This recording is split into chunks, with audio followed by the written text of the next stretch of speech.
All right, we're going to let folks in.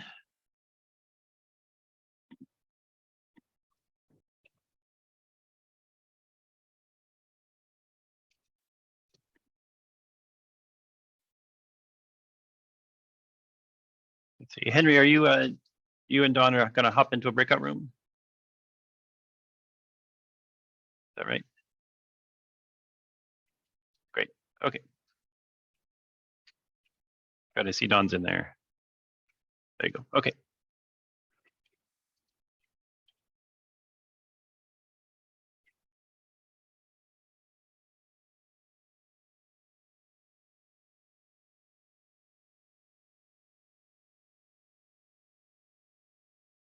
Welcome everyone to the Water Supply and Fisheries Technical Briefing. We have a good crowd here already and have a few more folks joining. I'll just wait a couple of minutes before we get started.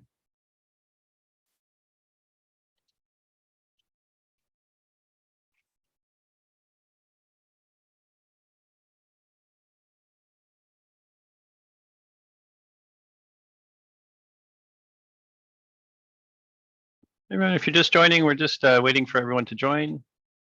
Wait maybe 30 more seconds and then we'll get started.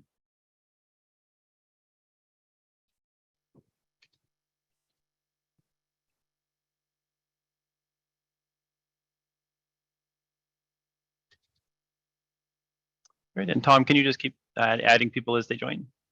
Great.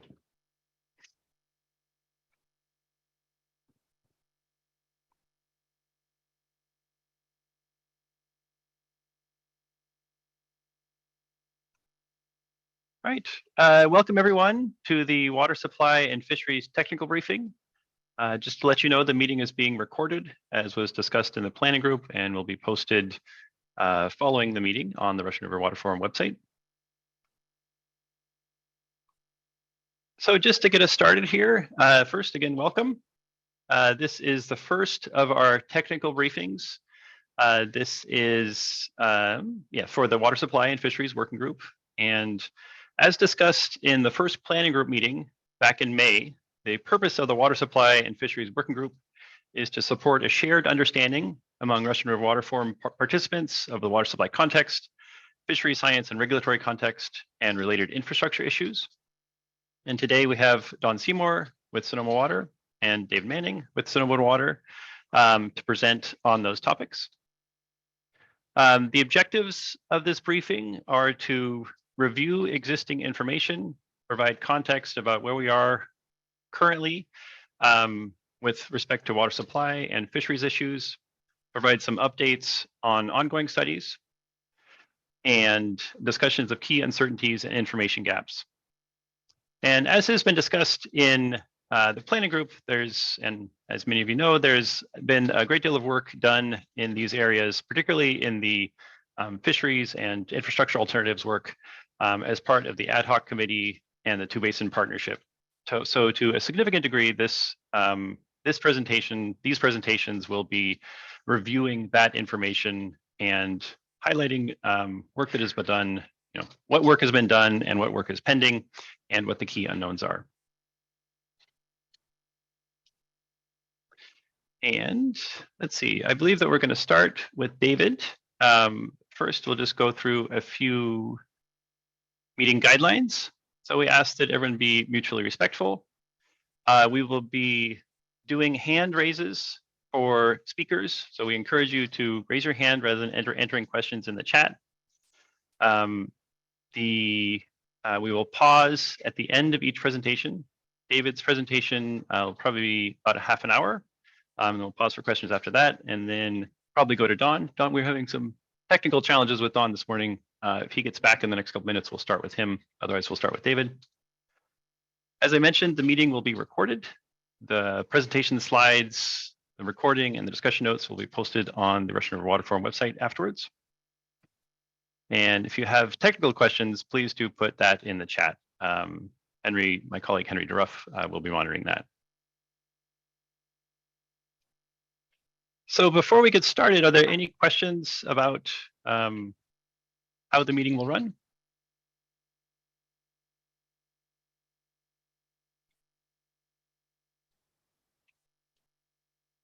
Okay, just one more quick reminder, if you would like to use closed captioning, that is available here. And as I alluded to at the beginning, there are other technical briefings coming up.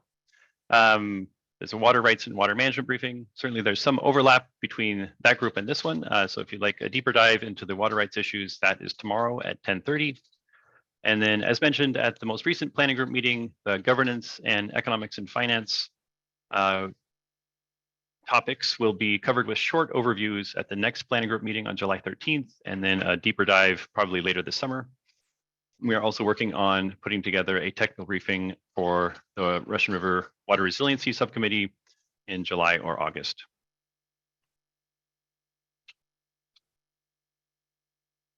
Okay. Not seeing any questions. I think I will turn it over to David. David, you want to go ahead and share your screen and get started? Yeah, let's see. It's not allowing me to share. Let's see if we can get it to share now. All right. Are you all seeing that in the full screen presenter view? I think you are. Great. Okay, so just a bit of introduction to those of you who don't know me. I'm David Manning, Environmental Resources Manager for Sonoma Water. I've worked at Sonoma Water for 24 years. I have degrees from UC Berkeley and Humboldt State before coming to Sonoma Water.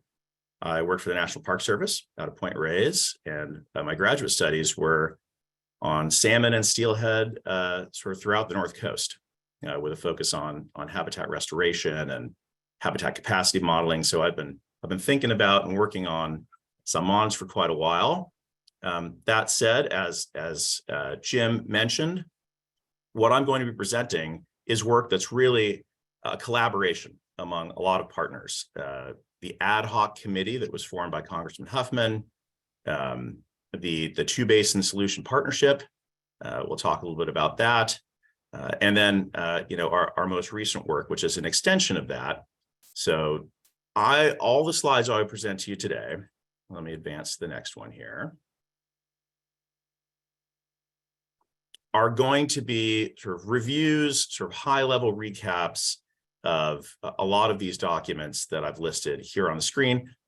I think everything I've shown in every slide is a table you can find from those reports or a presentation that's available online from some of the work that's been done over the past 5 or 6 years. So I counted there are more than 1,000 pages of these studies. So quite a bit of review if you want to get deep into the weeds, but hopefully today we'll provide you sort of a high level sketch, a primer of what's in these documents. So we're going to talk about the listing status of salmonids in both basins. We're going to talk about the Huffman ad hoc fish passage evaluation work that was completed in December 2019, a report called Fisheries and Ecosystem Responses that was done by the team at Stillwater Sciences for the Two Basin Partners. We'll talk about Scott and Cape Horn Dam removal alternatives and Cape Horn Dam fish passage improvement alternatives. And that work was done by both Stillwater and an engineering firm called McMillan Associates. So a lot of the information about the status of these fish really starts with this multi-species recovery plan produced by NOAA. They update this plan and it describes in great depth the conditions of these watersheds and the status of populations across the range of the species of interest here for the Potter Valley Project, both the Russian and the Eel River. So we won't spend a lot of time on these maps, but California coastal Chinook salmon, their range extends from Redwood Creek all the way down to the Russian River. So includes fish in the eel and in the Russian, sort of part of this same, what NOAA terms an evolutionarily significant unit. It's essentially a species designation for listing. They share similar characteristics in terms of the physiography, the landscape, and their life history characteristics. We have Northern California steelhead. Their range extends to the north as far as the California coastal Chinook, but ends just at Jenner, just above the Russian River.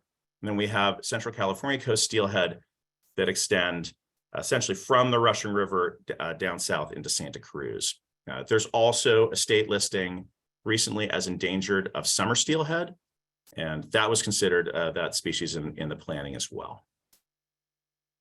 So if we look specifically at the upper Eel River and its relationship to this Chinook and steelhead ESU and this habitat, we can see that on the left-hand side, this image shows that little yellow star is the location of Scott Dam.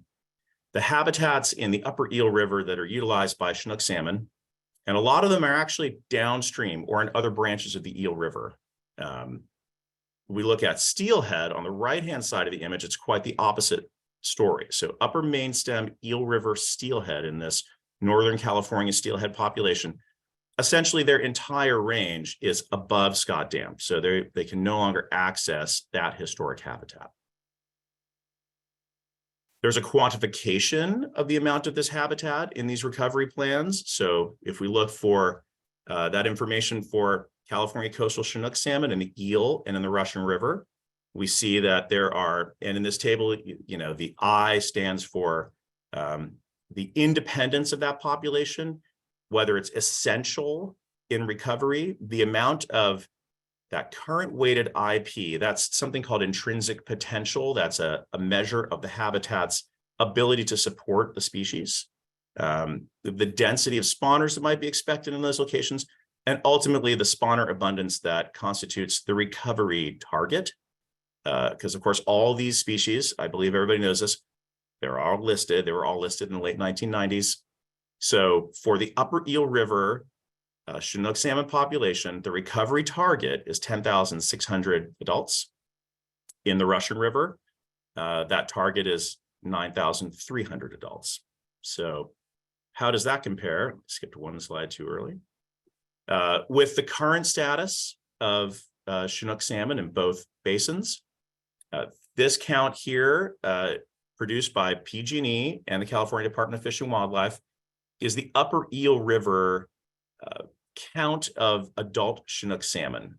There are two different watersheds described here, Tom Kite Creek, which is downstream of Cape Horn Dam, and the Cape Horn Dam fish ladder itself. There's a shift in how fish were utilizing these two locations to spawn based on changes in flows at the Potter Valley Project. But we can see that over time, we're far below, and we have been for quite some time, this recovery target, and most recent returns are less than 500 fish. So there is a substantial need to recover this population of upper Eel River Chinook salmon. The same holds true in the Russian River. Our long-term average count, we collect these data at a fish ladder in the lower part of the Russian River. Russian River Chinook salmon spawn in the main stem of the river and a tributary called Dry Creek, basically the upper 75 miles of the Russian River. Our counts have also been incredibly low and on the decline for quite some time, well below our long-term average, this more than 20-year average of around 2,800 fish. If we do the same for steelhead, we look in the upper main stem of the Eel River, 6,400 fish is the recovery target. We see this 100-year record. This is a pretty incredible record on the North Coast for returning salmonids. All these counts collected after the completion of Scott Dam. So we can see, back in the middle of the last century, there was some substantial abundance, even though this habitat was not accessible to that population. There have been a lot of things that have affected the abundance of steelhead and salmon in the Eel River, well beyond the influence of the dams at the Potter Valley Project. The same holds true in the Russian River, and we've seen this general decline in the population to now very low abundance. You can see in these data from March of 2023, the count currently for steelhead at that time was 118 fish, a far cry from the 6,400 listed as a recovery target.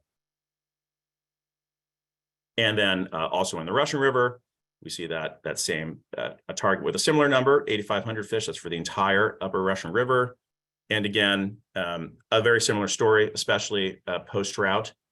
We've seen very meager returns of steelhead. These are counts of hatchery fish returning to the Coyote Valley Fish Facility at Lake Mendocino and the Warm Springs Hatchery at Lake Sonoma.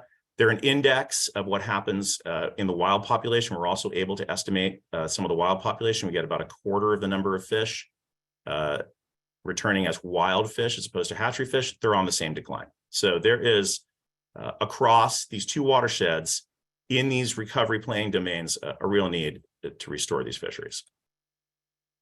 So with that as a backdrop, the Huffman Ad Hoc Committee took a look at fish passage options with a focus primarily on, at first, Scott Dam, to see, hey, how can we try to get fish upstream into these historic habitats, and really start with a brainstorming exercise. And you can see the members of this group constitute PG&E, Sonoma Water, the Round Valley Indian Tribes, California Department of Fish and Wildlife, the National Marine Fisheries Service, the U.S. Fish and Wildlife Service, California Trout, a lot of organizations lending their biologists and their engineers to this effort.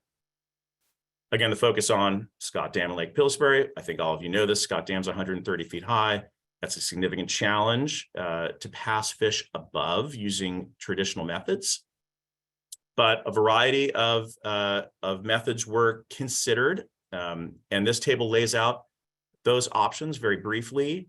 A new fishway could be constructed over Scott Dam. So it was evaluated, something called trap and haul, where fish are collected below dams and trucked above them was considered.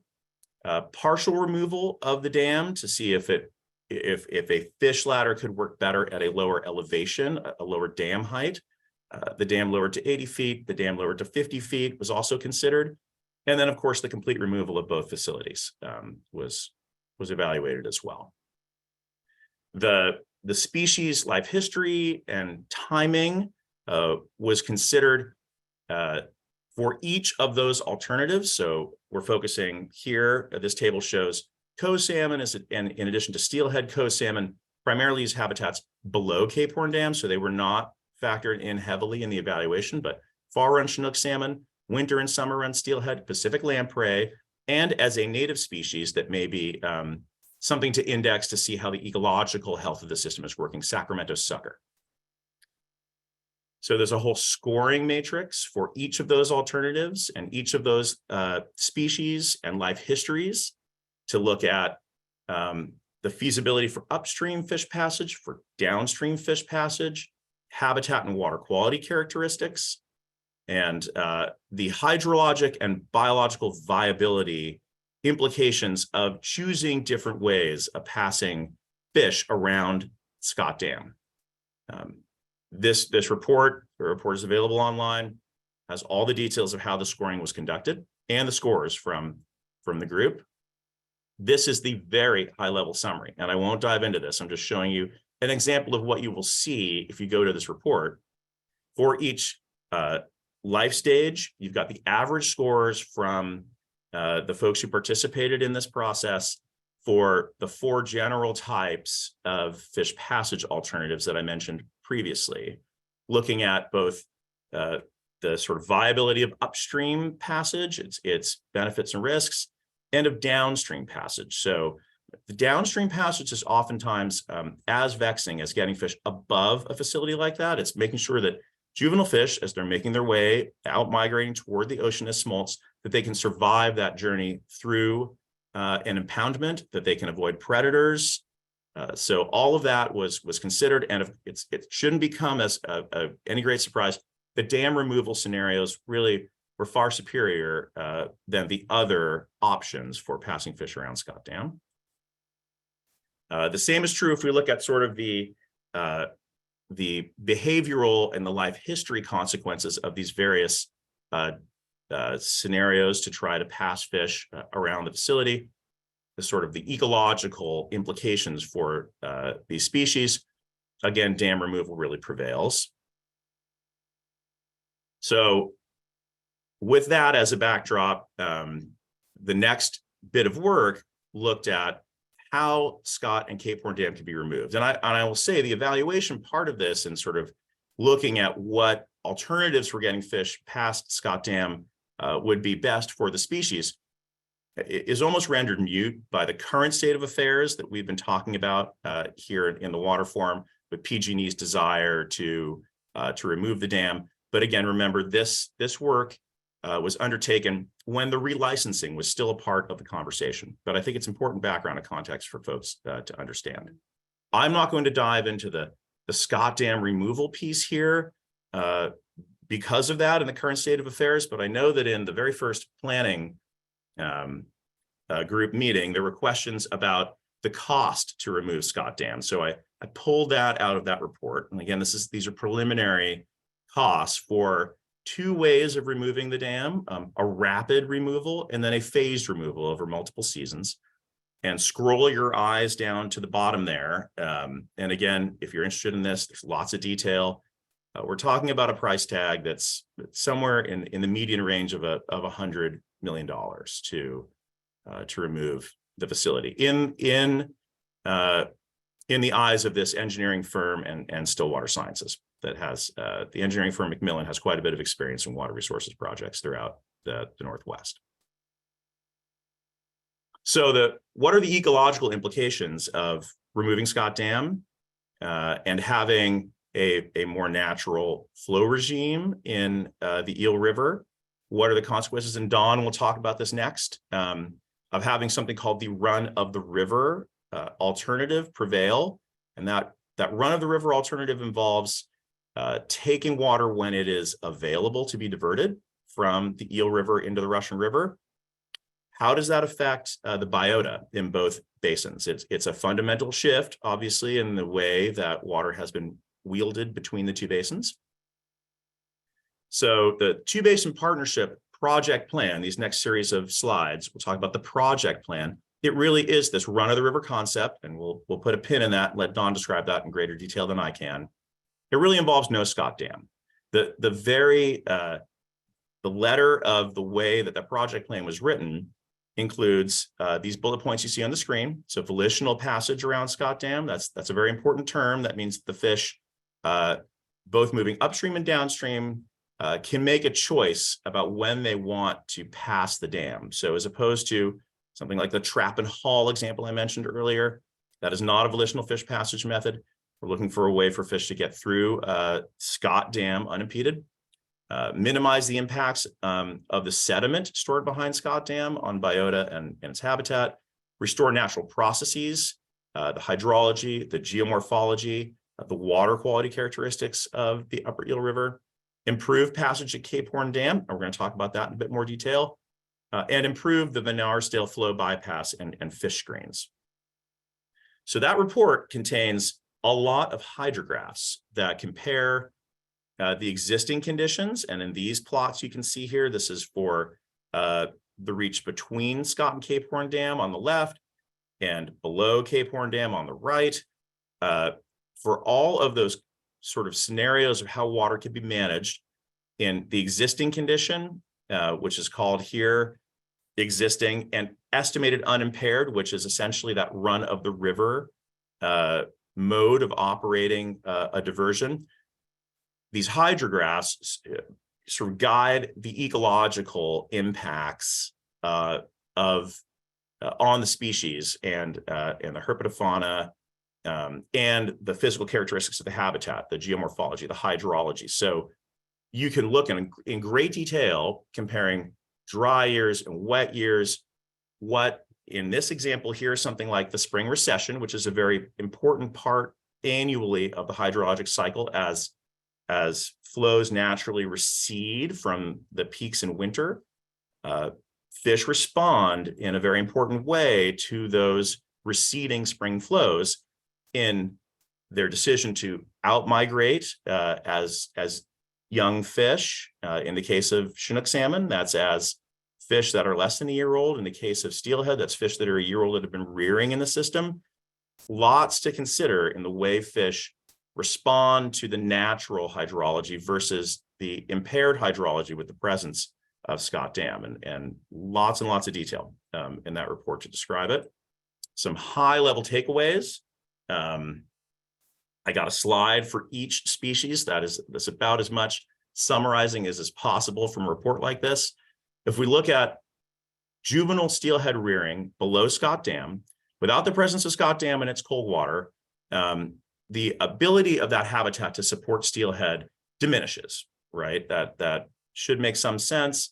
That cold water supports throughout the warm summer months habitat for these fish.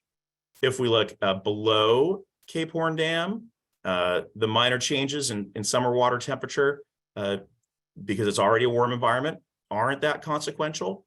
If we look at adult spawning, juvenile rearing, and smolts above Scott Dam, there are up to 300 miles of steelhead habitat above the dam.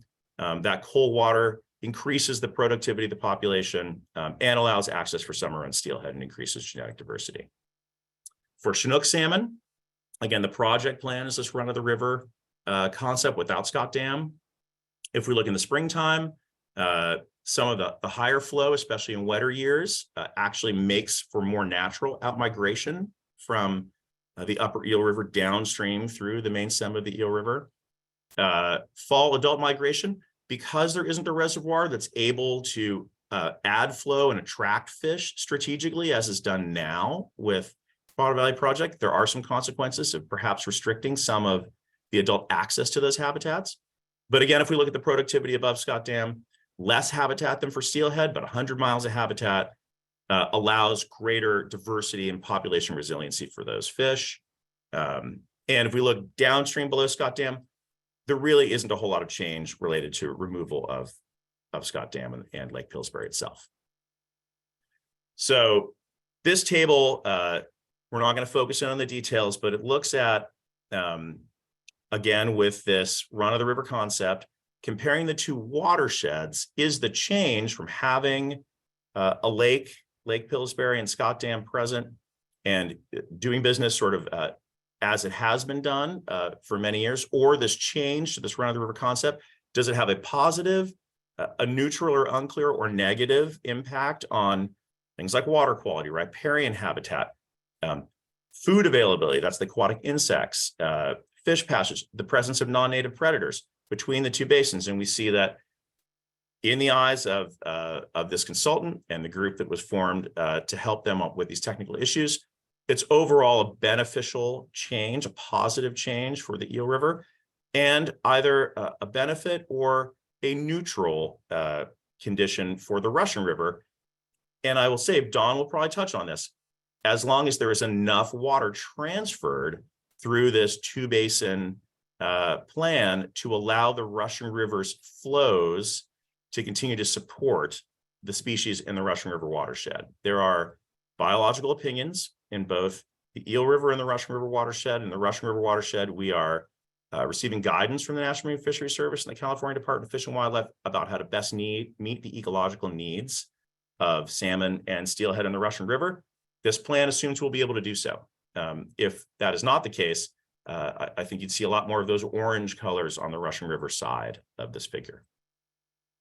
Another important factor that was considered, and it comes up all the time in our conversations about Powder Valley Project, are non-native predators, pike minnow in particular. Removing Scott Dam and Lake Pillsbury removes habitat for pike minnow and bass, allowing access to the habitats above the dam, decreases the overlap between salmonids and those predators.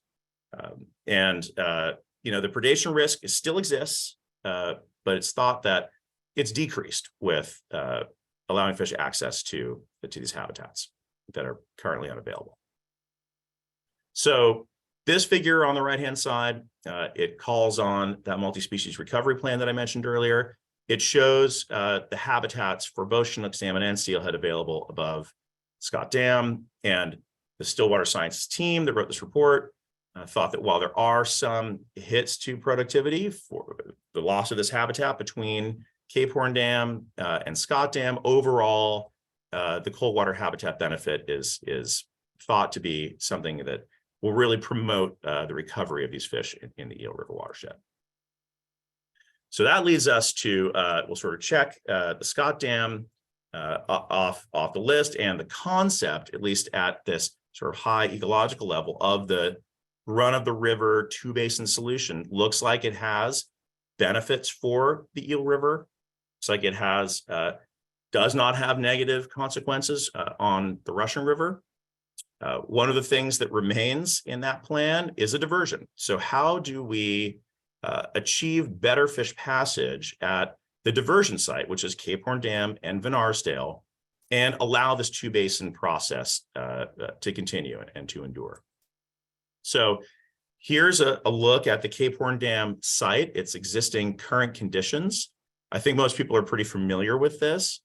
Been there for more than 100 years. There are all sorts of issues with the way fish can ascend the fishway that exists there now, and also outmigrate through the reservoir that exists, and the structures that exist there at the crest of the dam. One of the issues here is the age and the inadequacy of the pool and weir fish ladder that exists. The consultants, Macmillan and the Stillwater team, did a lot of work to look at whether or not this facility meets the current fish passage criteria for the National Marine Fisheries Service and the California Department of Fish and Wildlife, and it does not. One of the main issues, you can see this image here from 2019 after high flows, is debris that clogs the fish ladder. You can see an excavator here in the foreground. It's removing debris from something called the Fish Hotel. That is the entrance chamber for the fish ladder, and it famously fills with debris and material. You can see that in these images here. That's on the far left-hand side. That's what you see inside that fish hotel, free of debris after a high flow event. It is filled to the top of each of those pools with sediment and debris, and also that pool and weir portion of the ladder you can see also clogs. When this happens, a fish obviously can't ascend above Cape Horn Dam, and it is a problem for fish passage that's kind of perpetual at that site. So a lot of concepts were considered in how to improve fish passage at Cape Horn Dam. Don't focus on this image on the right. Again, if you want to know the details of I believe it was 14 different alternatives considered for fish passage at Cape Horn Dam, you can dive into that report. But we reduced all of those options down to sort of 4 main viable approaches. One, a new fish ladder, another dam removal with a pump station, and I'll describe each of these in the series of slides upcoming here. Dam removal is something called a roughen channel, and dam removal with an upstream diversion. So we'll run through this, relatively quickly. There are images here. I know that everybody can look at the PowerPoint presentation afterwards and sort of focus in on these details. But that first alternative involves a new fish ladder with a reconfiguration of the crest of the dam, and I'll describe that a little bit.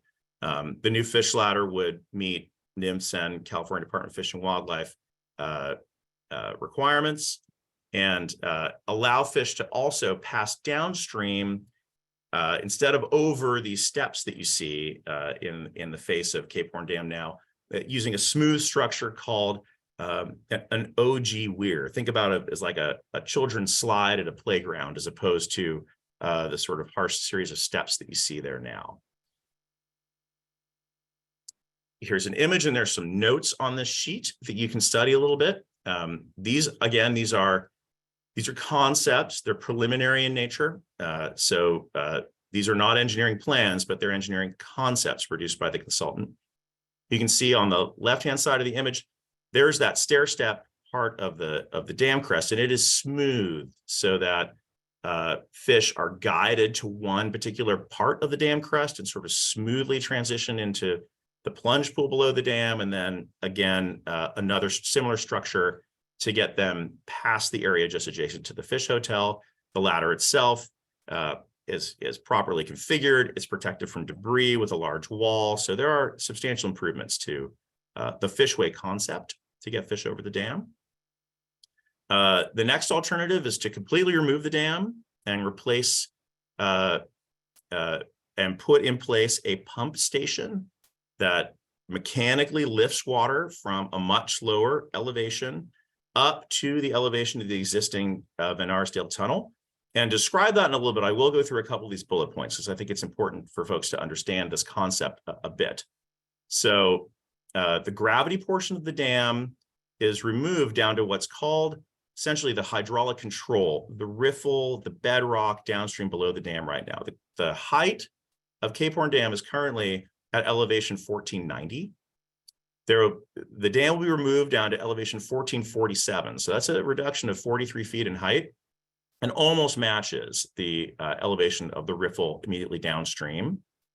There's a barrier that was used for the previous fish ladder that can also be lowered. So we're talking about a 1 foot elevation change between that riffle and the former pieces of concrete that constituted Cape Horn Dam. So it really is a dam removal.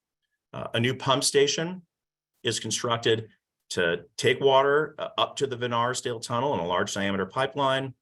There's the potential, and this is why these are still preliminary designs, to concentrate some of the flow to make that pumping a little bit easier. The details of that have not been worked out yet, but the screening is done with a series of these cylindrical screens that allow water to simply pass by and are sited and sized so that they're taking the flow without impacting the way fish are moving through that site. The old Van Arsdale diversion fish screens are completely removed and the site is reconfigured. So here's an image of that, an aerial view.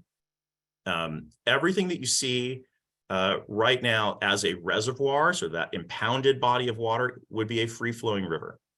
The pump station will be configured at a much lower elevation so that it is really lifting that water up into the tunnel.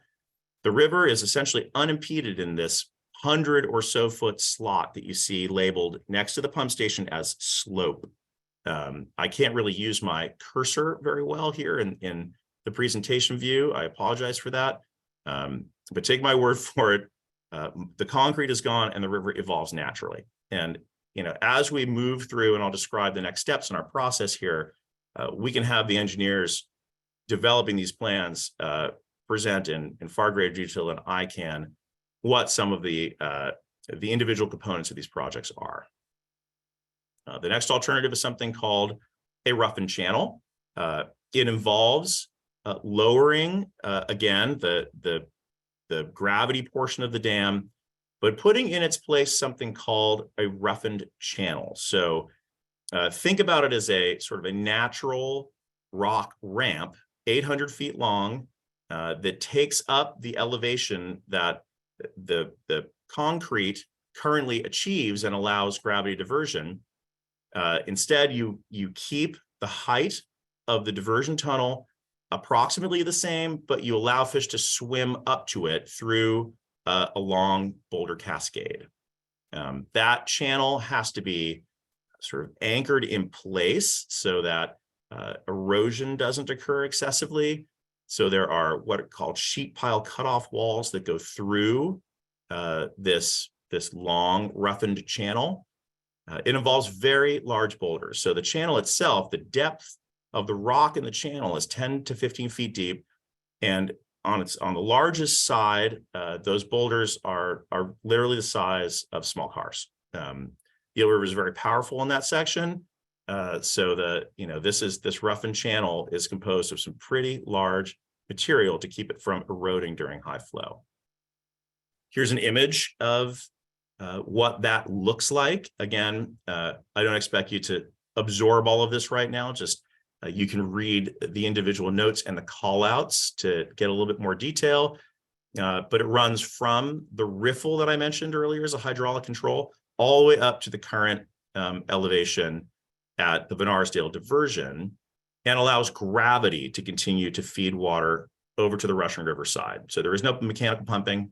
This is all gravity fed, and the fish swim up through this rock channel. There is another alternative that was considered, and that's sort of a combination of a couple of these ideas, but it moves the point of diversion a couple of thousand feet upstream from the existing Van Arsdale diversion. It also involves a roughened channel. Let me just switch to the image of that so you can get a sense of that. So everything in the hash mark there in the upper left-hand side of the photo is the former Cape Horn Dam. It's demolished, but again, a roughened channel, a longer roughened channel, a 2,000 foot long roughened channel, again with sheet pile across it is installed, it has a lower slope, so the size of the material is a little bit smaller, but it takes up a much larger footprint. We're talking about approximately 9 acres of rock with a diameter of around 3 feet instead of the size of a small car. It's still a very substantial installation. There's a check dam structure on the upstream side, 2,000 feet away from the current site of the dam. You can see that on the right-hand side of the image. There's a forebay that allows water to pass through a screen that separates fish from the flow. There's a bypass back into the channel for those fish. And then a 2,000-foot long buried conduit that takes water minus fish, which have been screened out, to the site of the existing diversion and passed downstream. There's a lot happening in this alternative. It's pretty complex. There are some issues with it. You can read through these. It is the length of the conduit. It's the fact that it's located in a spot in the Eel River Valley that presents some construction challenges. It is an expensive project. It's one that in our current thinking has less viability than the previous 3 that I mentioned. Here's an example, just an image, again, you can study later, of the private properties in that area that would need to be acquired to make this alternative a reality, and the sort of scale of the river channel at that point, which presents challenges. So that report has an evaluation matrix for all those alternatives. It does not select a preferred alternative. It really stays neutral about what alternative might be best, but it presents the costs, benefits, some of the risks, and the feasibility of those various alternatives. The costs are also included in that report, and they're high, ranging from the fish ladder, keeping the existing dam improvements at about $17 million, all the way up to $66 million for that alternative that I just described, which involves an upstream diversion. So that sort of gets us, as quickly as I think I can, to where we are right now. Right now, the California Department of Water Resources, the DWR, gave a grant to Sonoma Water for the process that we're undertaking right now. That involves the water forum, a water resources investigation in Potter Valley, and a diversion facility assessment that goes beyond the preliminary designs that I just talked about, with 3 alternatives taken to an actual 20 to 30% level of engineering design. And at this point, we've made the decision to take those 3 alternatives are the first 3 that I presented. So that the new fishway, the dam removal with the pumped alternative, and the dam removal with the roughened channel, simply wasn't enough money in the budget or time to consider that 4th alternative. It was the most expensive. There are issues associated with it. So we considered the first 3. There's a technical advisory group composed of the resource agencies, all of which participated in the prior studies that I described that are advising this effort.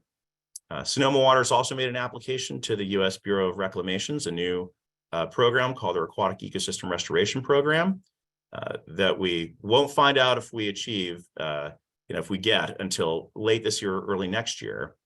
But it involves a technical advisory group actually selecting a preferred alternative and taking that one alternative to a 60% level of design. So again, it's just a design effort to try to get more information about the feasibility of passing fish safely above Cape Horn Dam and continuing the diversion.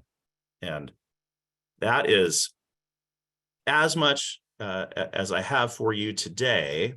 I can take some questions, but I know we also have, Dawn's got probably 25 minutes worth of content. I believe we have plenty of time for that and some questions after that. So Jim, I'll leave it to you to guide us in how much time we have right now to answer some questions based on that information that I just presented. Yeah, great. Yeah, thanks, David, for laying all that out. So we're halfway through our hour and a half long session here. So as discussed in the beginning, please raise your hand if you'd like to ask a question. I'm going to say that let's just keep it brief at this point to just 5 minutes of questions. If you have, you can also open, we're going to open the Q&A function. So at the bottom of your screen, there's the chat, and then next to that is Q&A. And you can add written questions, and we will capture those for potential discussion by the Water Supply and Fisheries Working Group later on. Anyway, just letting you know that if there are questions beyond what we can get to from raised hands, we can capture those and follow up on those later. So open it up to questions for David on the presentation.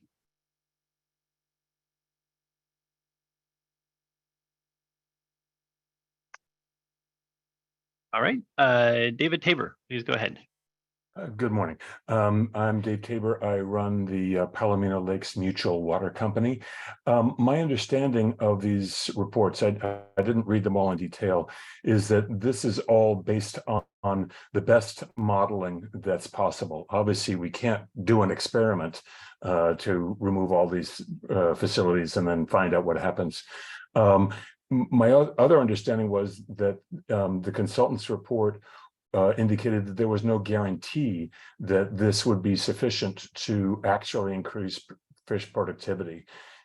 Given we're dealing with probabilities, how do we deal with this? Yeah, it will make things better, but will it make things better enough?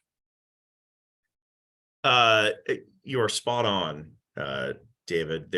These actions alone are not enough to recover salmon and steelhead in the Eel River, or for that matter, in the Russian River. They promote recovery, they improve the resilience of the population, but there are myriad issues that impact these fish all throughout the watershed and beyond in their life in the ocean. So there is an effort afoot that maybe we hear about in an upcoming session to look at holistically the entire Eel River and its restoration potential. And that is an outgrowth, again, of this two-basin solution process. It's being led by Caltrout. It's very well, at this point, resourced by the California Department of Fish and Wildlife, tremendous number of expertise, looking at the limiting factors and the opportunities to recover these populations, especially in the Eel River, particularly in the Eel River, beyond just the influence of the Potter Valley project. This is a more than generational issue to try to recover and restore salmonids in these watersheds. But it is clear from the modeling and the work that exists right now that these improvements and these changes at the Potter Valley project will promote the recovery of fish, but they won't recover them independently. And my understanding also is that during dry years, the effects are sort of indeterminate, that given that you won't have cold water coming down, that we still will have some complete gaps in the upper Eel River if there weren't a reservoir there. Is that correct? Well, certainly for that reach, the 12 miles between Scott Dam and Cape Horn Dam, that is absolutely true. But there is perennial flow in many of the streams that are upstream above the footprint of Lake Pillsbury currently. And it's access to those kinds of habitats and the ability for fish to persist in drought conditions that, again, makes gaining access so attractive for those populations. So, okay, thank you. Okay, if there's one more question, we can take that now. I don't see any hands at this point. But if you'd like to ask a question, please raise a hand. I'm going to stop my share there, Jim, and let Don jump in. Jim, it looks like we have Tim. one question in the Q&A. Oh, the Q&A function from David Cobal. That's from David Cobal. David Manning, are you able to see that question, or shall I read it out? Please go ahead and read it out. That would help. Yeah, sure. So the question from David Cobal is, so it looks like fish populations didn't decline until the mid-60s. So declines are not likely caused by the dams, which begs the question, will dam removal actually solve the problem? And if this removal is not likely or only moderately likely to resolve the issue, shouldn't we concentrate on other solutions that are less damaging to human health and welfare? So my answer to that is there are so many factors at play in the decline of these fish. It's hard to isolate any one factor as being responsible for the decline. So there were large changes in the geomorphology of the Eel River in the mid-1950s and 60s, sort of a byproduct of the poor logging practices that preceded that time and the incredibly high flows that happened in the middle of the last century that really sort of unraveled and changed a lot of the habitats in the Eel River. That doesn't change the fact that there is still valuable habitat above Scott Dam. And, there could be arguments made that there's even more importance in trying to get fish into those habitats that can support them now, if they're to have any chance of recovery. So the dams, again, are not the only factor that contribute to the decline. It's really, it's death by 1,000 cuts for these fish in these watersheds. And the causes of their decline are everything that we've essentially done, from agriculture and human development, forestry practices, water extraction. All of it accumulates over time to reduce the resiliency of the population. So actions that can enhance these species' ability to diversify their life histories and access habitats that allow them to persist when others may have failed due to myriad reasons is thought to be important in their long-term recovery. All right. Thanks, David. And thank you for the question. We will now turn it over to Dawn. And Dawn, can you see that screen share? I can. Thanks, Jim. Great. So David did a really nice job of summarizing a lot of the recent work that's been done to better understand impacts of the project on fisheries on the Eel River side. I'm going to focus a bit more on the Russian River side, and how the Potter Valley project historically has benefited the watershed and water users in the Russian River, and how recent changes have impacted water users, and those changes have impacted folks in different ways. And then finally kind of wrap up with how under the current surrender process that's going on for PG and FERC, how future flows or lack of them are going to impact the watershed and users that have benefited from the project for well over 100 years. So next slide, Jim. So I think it's good just to have a bit of background on on what the Russian River watershed and understanding the reservoir system and how it's it's part of the whole overall water supply. And so there's two major reservoirs. You're probably all aware, but I'm just going to, for those who might not be familiar with the Russian River, there's two major federal reservoirs on the Russian River. There's Lake Mendocino, which was constructed and completed in 1959, and Lake Sonoma that was completed in 1983. And these are both multi-purpose reservoirs. They provide flood protection, water supply, and also recreation. Lake Mendocino on the east fork of the Russian River is the smaller of the two reservoirs. It has, and it also has what's called a variable water supply pool. In the winter, it can store, the water conservation pool can store up to about 68,400 acre feet between November and March. And then in March 1, it begins increasing by about 600 acre feet a day, where it hits a maximum of 111,000. And so it's good to keep in mind, and I'll show it in some slides lower as we go along, that because it has that variable water supply pool, it's really been dependent on both either late spring rains that occur after March to really fill that reservoir, or also historically those transfers of Potter Valley project water to capture that and make it available in the summer during the dry months. Lake Sonoma, on the other hand, is much larger. It has a static water conservation pool. It's maximum 245,000 acre feet. So Lake Sonoma is about 3 times larger than Lake Mendocino, and so it really has a lot of carryover storage versus Lake Mendocino, which is really a fill-in. It really depends on filling every year. So, and a couple other things I like to mention. On the release decisions for Lake Mendocino, Sonoma Water makes those decisions to actually just meet minimum in-stream flow requirements on the Russian River. those decisions aren't made to make water available down at its diversion facilities at Wooler and Mirabel. So we're really always trying to maximize storage in the reservoir, so it's carrying a safe supply. I would also like to point out that there's only certain authorized uses of water that's been stored in Lake Mendocino. When I say stored, it has to be in there 30 days. That when it becomes project water, and so there's 3 authorized uses, and well, 4. The most important use of water stored in Lake Mendocino is supplementing natural flows to meet minimum stream flow requirements.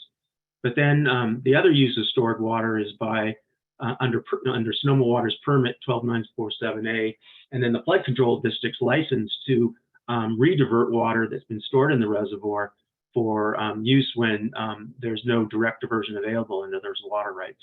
And then finally, there's also a 10,000 acre-foot reservation of stored water for post-1949 water rights in the Russian River Valley in Sonoma County.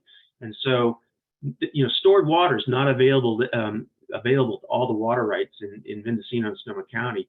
And so they're really reliant, and I'll have a slide in a minute that goes through it, really reliant on natural flow or that Eel River water that's been abandoned through the Potter Valley Project. So next slide, please. And so this gets to, this is going to be covered in a lot more detail at tomorrow's water rights working group meeting, but you really have to have kind of a bit of understanding of Russian River water rights to appreciate, water supply and what water is available to different users. And so there's 3 types of water that can be available at any one time. They can be commingled, and sometimes it's they aren't all available at the same time. But there's natural flow that's being contributed from the entire watershed. There's the water that's imported from the Eel River through the project, and then there's this what I mentioned previously. There's water that's been stored in Lake Mendocino, and so there's only certain users that are authorized, and there's different priorities for those users. So this table shows on the top row shows the different water, types of water that's available, and then the column to the left shows the different users of that water under different water rights. And the one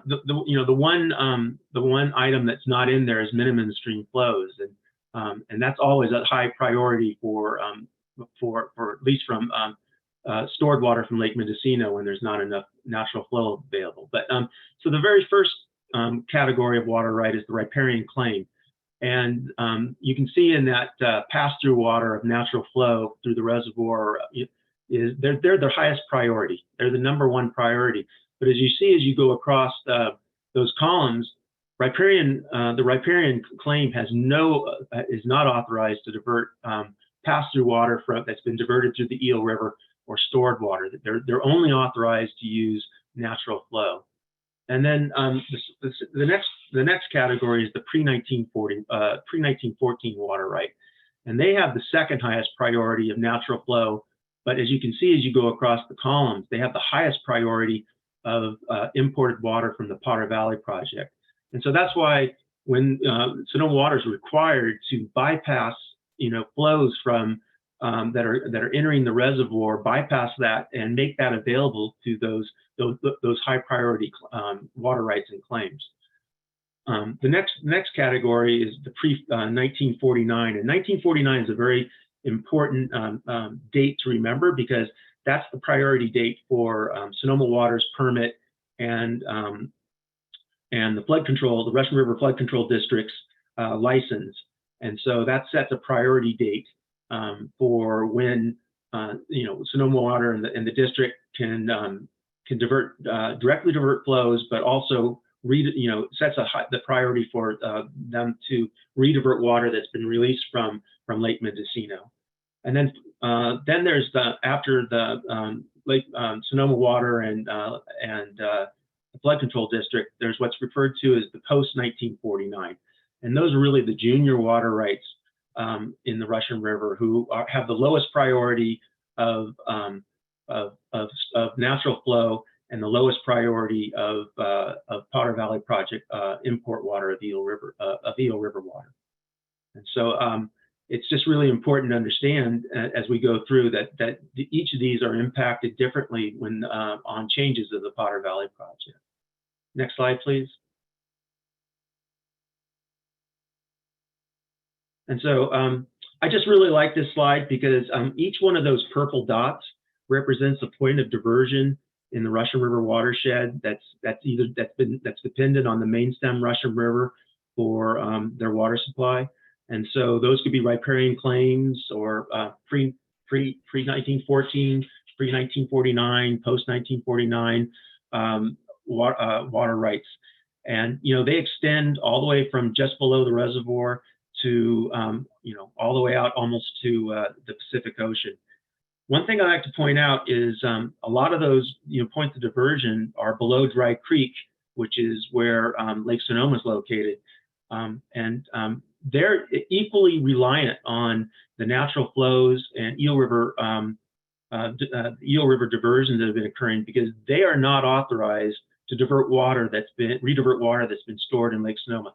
Sonoma Water has the exclusive has a water right that has the exclusive authorization to redivert water that's stored in Lake Sonoma. So the entire Russian River is in this whole game together.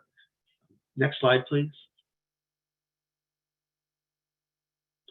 And so this slide shows that top blue line is the average annual diversions over the water year from 1922 when Lake Pillsbury was completed to 2006, and on average during that time frame, you know, close to 150,000 acre-feet would be diverted into the Russian River system, supplementing, you know, the natural watershed of Lake Mendocino.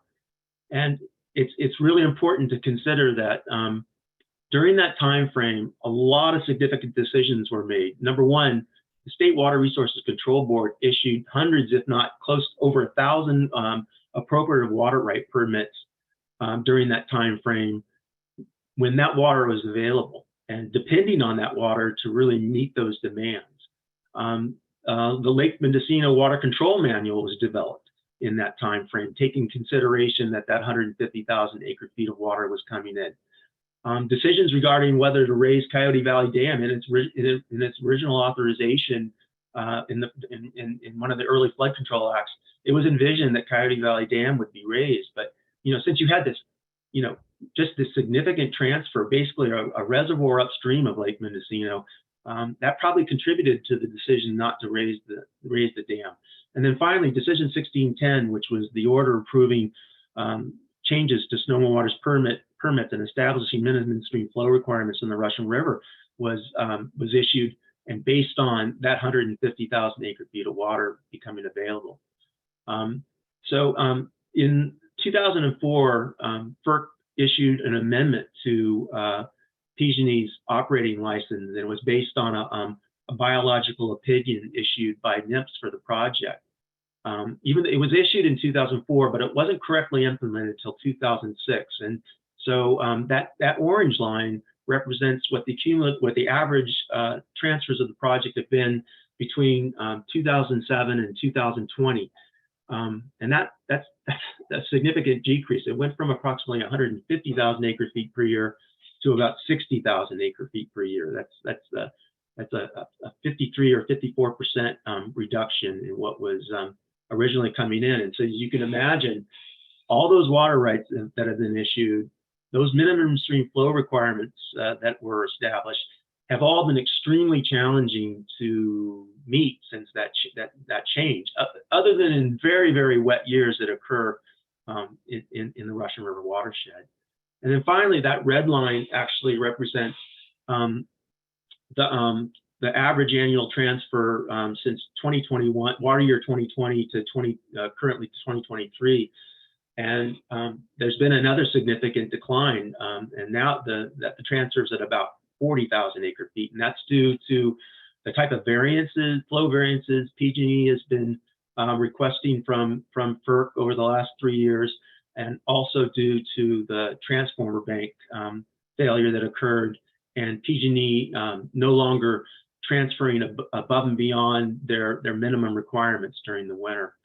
I would add that NIMS back in March 2022 filed a letter with FERC requesting interim protective measures, and I think that's reflective of the current flow variance request that PG&E has filed with FERC. That FERC is in the process of reviewing and determining whether they'll issue an order approving it.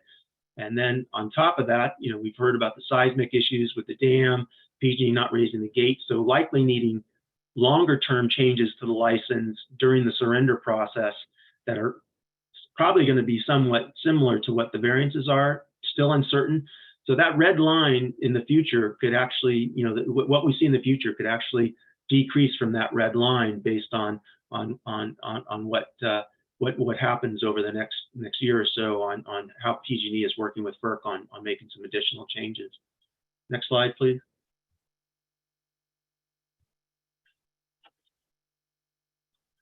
So this is kind of similar to the previous slide, but it shows not instead of average annual, it shows what the average daily transfers have been in CFS, and how they change seasonally, and how they might be impacting water users differently. And so that blue line is the same as the previous blue line. That's the average daily transfer from the project that was occurring between 1922 and 2006. And so a couple of things to point out, and one thing I want to point out, that figure on the bottom is the guide curve for Lake Mendocino, and the guide curve separates the water conservation pool, which is below it, from the flood control pool, which is above it. Water that enters the flood control pool, that's when the Army Corps takes over operation in the reservoir for flood control management, and they're required to release that water back down to the top of the flood control pool. So that restricts how much water can be stored in the reservoir, as I mentioned before, with this variable guide curve, to 68,400 acre-feet in the winter. As you can see, there was a lot of water transferred throughout the whole season, historically, up until about 2006, ranging from about 150 CFS to 250 CFS during the year. Much of that water that was transferred, in the December through February timeframe, it certainly helped fill Lake Mendocino, but a lot of it was probably released for flood control management. But the important time frame is to look at that March 1, when that guide curve starts rising. And as you can see, there was a lot of water being transferred during that period. And that's really what, in those dry springs, when there wasn't a lot of storm events, really reliably filled Lake Mendocino year after year after year. The other thing I'd point out is in the summer, those transfers remained quite high. And so not only was it meeting Potter Valley Irrigation District's contract requirements, but there was also quite a bit of water left over for both almost probably all the appropriative rights, even the junior appropriators post 1949, and some of it contributing to, for at least part of the summer to, or late spring, to minimum stream flow requirements. So across the board, all the water rights users were benefiting from that high transfer.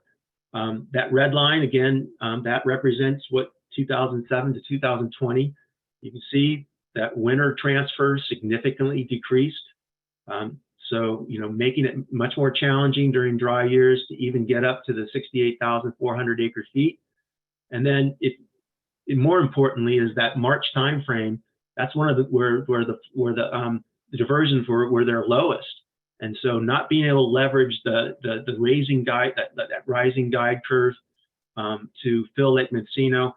However, the transfers in the summer on the red line, they're about 100 CFS. So again, enough to meet Potter Valley Irrigation District's water contract with PG&E, and then likely enough water to meet at least the pre-1949 appropriators for sure.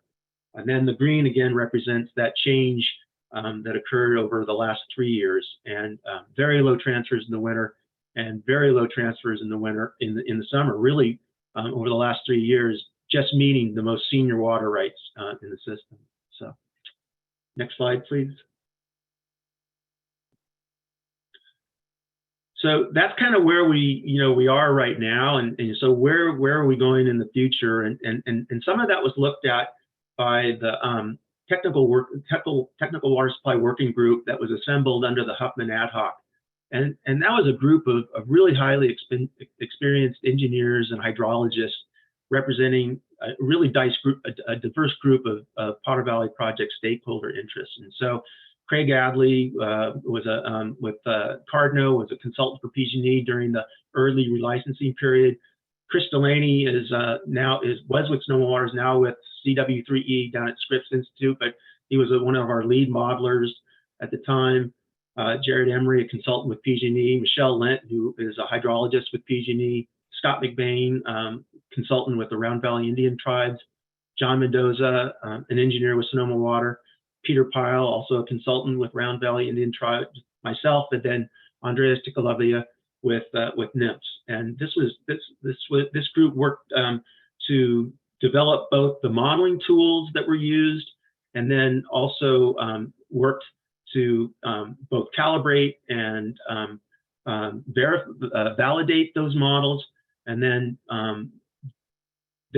ran a number of scenarios to look at what future operations on the Eel and Russian River could look like, and then presented that work to the ad hoc committee. And if you're interested in the documentation on that modeling exercises, the validation of the models, looking more closely to model assumptions, all that's available if you go to the ad hoc website, which is located at Potter Valley Project, all one word, .org. And there's presentations and also the summary report available if you want to dig down deeper into that. Next slide, please. So as I mentioned, the group looked at a number of scenarios that were based on different operation alternatives on the Eel River side, matched with different operation alternatives on the Russian River side. And there were a number of scenarios that were analyzed, but the two that I think are, I just want to point out, this was all done when PG&E was still in the process of relicensing the project.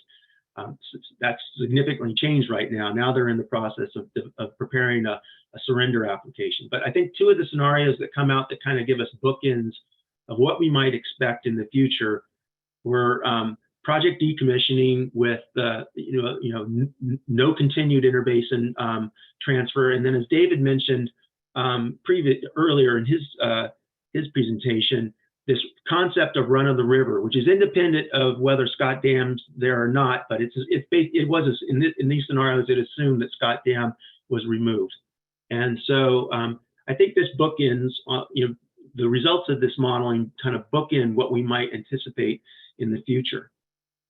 Next slide, please.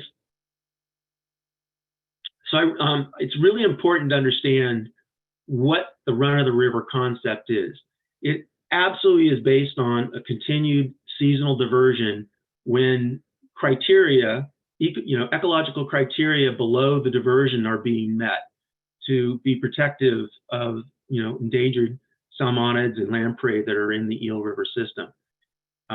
But it is also dependent on Lake Mendocino storage and forecast-informed reservoir operations, which Lake Mendocino was the very first pilot project for forecast-informed reservoir operations, or for short, FIRO. FIRO operations are being made now at Lake Mendocino. Lake Mendocino is currently being managed by the Corps under a major deviation to the Water Control Manual, which incorporates that FIRO pool in the figure to the right, a pool of water. In the winter, it's 11,650 acre-feet above the conservation pool that at their discretion, they can retain if advanced forecast and forecast-informed reservoir operations decision support tools that have been developed tell them or inform them that it is safe to retain that water. And I would have some examples of both 2020 and last year on when how FIRO was leveraged. So it's absolutely dependent on a continued seasonal transfer, but without Lake Mendocino storage and also this Spiro pool, it would be very challenging for run of the river to be successful. I'll also point out the other important part of a run of a river is that under the modeling assumptions, the Sonoma Waters Fish Habitat and Flow Project, or as for short, the Fish Flow Project, the new flows under that project would be approved by the state board. And what that project is pursuing is a number of things, but with regards to flows, it's actually requesting lower flows in the summer, lower minimum stream flow requirements in the summer when there's when there's juvenile steelhead and salmon that are rearing the main stem. Those high flows are detrimental to the habitat for those fish. So the project is based on the Russian River biological opinion to actually make those conditions better by reducing those minimum stream flows. So it's important because it taxes the reservoir less by having those lower minimum stream flows. Next slide, please. All right. And Don, just a time check, we're at 10:16 now. I'm almost done. Great. So this quickly is an example of how forecast-informed reservoir operations dramatically improved storage in 2020. Just as we were entering 30 of the driest months on record, that black line is the storage in Lake Mendocino, actual storage. The brown line is modeled storage if Bureau hadn't been in place. And because of that, we entered as I mentioned, driest 30 months with an additional 11,650 acre feet that the Army Corps retained in the reservoir. It was absolutely critical. One of the critical pieces of not draining the reservoir by October 2021. And then this is how FERO was leveraged in 2020 water year 2023. You can see that the storage went above that above the FERO pool and successfully retained about another 11,650 acre feet in the reservoir. The two differences I would point out between those two slides, in 2020, it was reliant both on some storms that occurred, but also some fairly high Potter Valley project transfers that were occurring. The difference in 2023 is any Potter Valley project transfers that occurred would have been released as flood control for flood control managed by the Army Corps. So two very different perspective or results from the Russian River watershed actually contributing all the water to storage versus in 2020 being pushed into that FERO pool and retaining that additional water through imports of Eel River water. Next slide, please.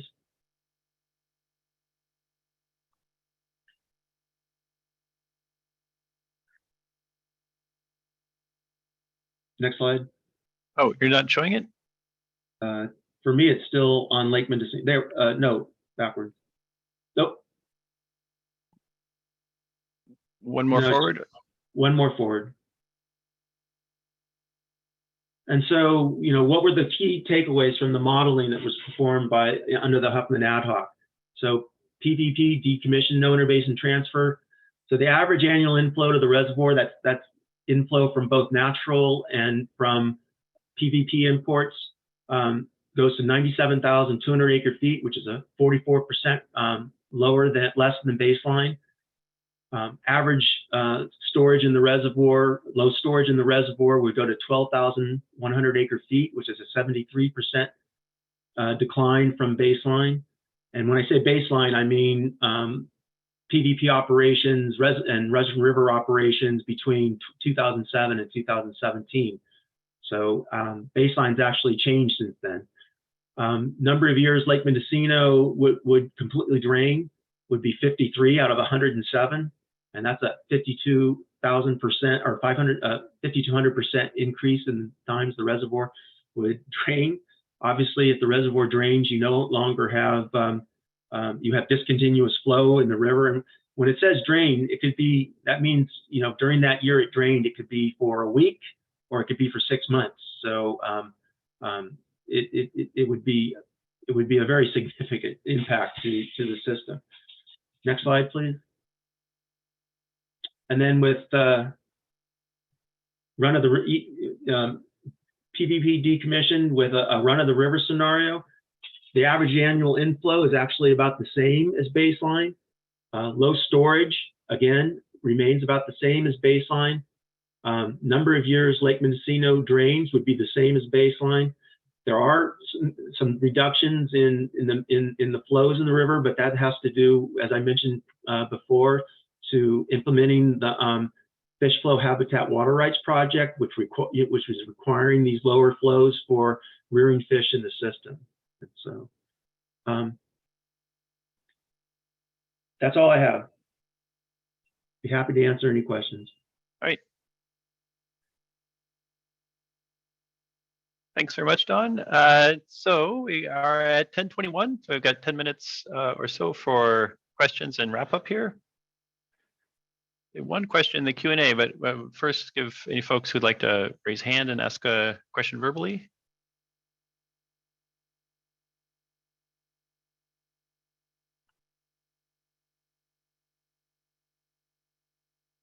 All right, not seeing any hands. And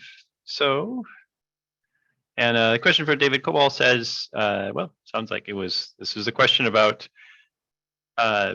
potentially needing to raise Coyote Dam, and he says, well, sounds like Don actually answered that in subsequent slides.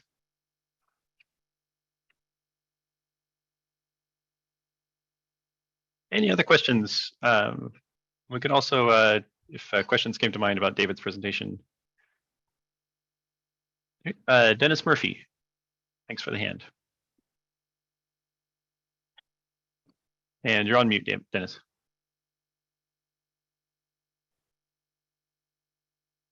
You have to be proactive about unmuting. This question is for David. Do you know what years supplemental hatchery plants were curtailed or ended in both of the systems for coho and steelhead? So in the Eel River, the upper part of the Eel River, it was, we'll have to go back to that one figure, I believe it was the early 90s. The hatchery production stopped in that upper part of the Eel River. In the Russian River, and for coho salmon, I don't know the answer for the Eel River. There have been efforts to propagate all of the species in both basins myriad times over the past 110 years. So various other forks, like the South Fork of the Eel River, had coho salmon production in a hatchery facility. The history of that, you would have to look back on some of the data in the reports. But in terms of the Russian River, of course, steelhead are still produced from Coyote Valley and Warm Springs hatcheries. And now coho salmon are produced. Coho salmon production had stopped in the 1990s in the Russian River because the way those coho salmon were being reared and released, it was not appropriate for the streams they were inhabiting. They're creatures of tributaries and not the main stem of the river system. So the current recovery program for coho salmon in the Russian River watershed is completely different than many traditional hatchery programs. It's a conservation hatchery that seeks to outplant fish to more than 20 tributary streams in the Russian River and have them return to those streams. It's met with great success in the last dozen years or so. The returns have gone from less than a dozen fish to more than 500 fish on a regular basis. In fact, this was one of the most successful years of that program in terms of natural production in those streams that fish are being outplanted to. So there is still ongoing hatchery production in the Russian River. There is not in the eel currently. I hope that helps. Yes, all right. Great, thanks, David. And probably just time for one last question. Dave Tabor. Hi there. This is for Don. I just want to make sure I interpreted your slides correctly, that without the diversion, essentially the Lake Mendocino drains about half of the years. Now, this is assuming historical, it's a back-tested model. This is not assuming any kind of climate change, correct? There were climate change scenarios run. I was just showing the results for historical hydrology. But under the Huffman and Haddock, there were some climate change scenarios run. I also point out that the model, we don't assume any interventions.